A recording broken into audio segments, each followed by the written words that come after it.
জাকির নায়েক সম্পর্কে আমার বক্তব্য আমি বহুবার বলেছি, আলহামদুলিল্লাহ আমি তার বক্তব্য সহি মনে করি, দলিল ভিত্তিক আলোচনা করেন। হ্যাঁ, এটা বাস্তব যে কাউকে 100% সহি বলা যায়, আমি নিজেকেও বলি না, আমি কোনো সময় এ কথা বলি না যে আমি যা বলি সব সহি। এই জন্য আপনাদেরকে যাচাই করতে বলি। আমি এক সময় জাহালাতে ছিলাম, পুরা জাহালাতে ছিলাম,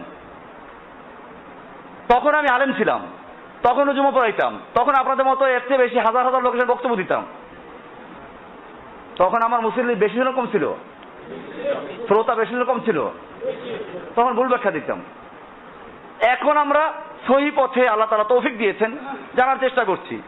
এখনো যে পুরা সহি আছি আমি, অমা উবাররিউ নাফসি, আমি আমার নিজেকে সার্টিফাই করতে পারি না।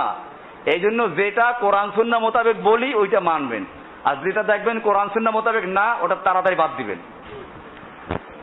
একই কথা আমার ব্যাপারে, যেরকম জাকির নায়েক সম্পর্কেও আমি যতটুকু জানি শুনি, আমার অত শোনা হয় না, কারণ আমার বাসায় টেলিভিশন নাই, কোনো মিডিয়াই নাই।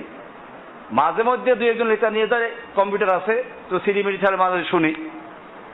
সেক্ষেত্রে যা শুনি খারাপ শুনি, ভালো এইসব লাগে।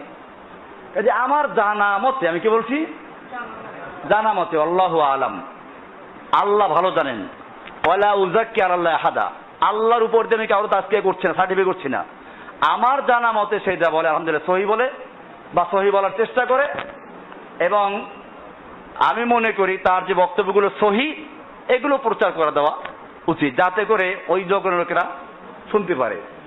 দ্বিতীয় বিষয় যেটা, ওনার সমালোচনা অনেক আছে। কেন করে সমালোচনা? যারা ওনার সমালোচনা করে তারা আমারও করে। জাকির নায়েকের একসময় এদেশের এই যে পীর সাহেবরা বলেন, সমালোচকরা সবাই পক্ষে ছিল, যতদিন পর্যন্ত সে হিন্দুইজম, খ্রিস্টান, অমুক তমুক লেকচার দিত, অতদিন পর্যন্ত তার বিরুদ্ধে কেউ যায় নাই।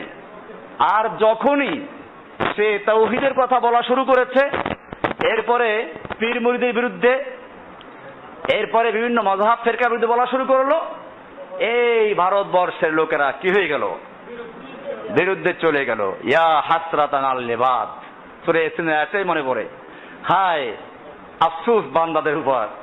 যখনই তাদেরকে কেউ হকের দাওয়াত দেয় তখনই তারা কি করে, বিরোধিতা করে। কাজী একজন মুমিন হিসাবে আমরা মনে করি, আল্লাহু আলাম, আমি বারবার বলছি এটা, আমি মনে করি সে আলহামদুলিল্লাহ ভালো কথা বলে, হকের দাওয়াত দেয়, এবং যতক্ষণ পর্যন্ত সে হকের পক্ষে থাকে অতক্ষণ তাকে সমর্থন করা এবং তার কথাগুলো কোরআন সুন্নাহ মতে যা বলে প্রচার করা, এটা আমাদের দায়িত্ব, আমরা সেটা করবো ইনশাআল্লাহ।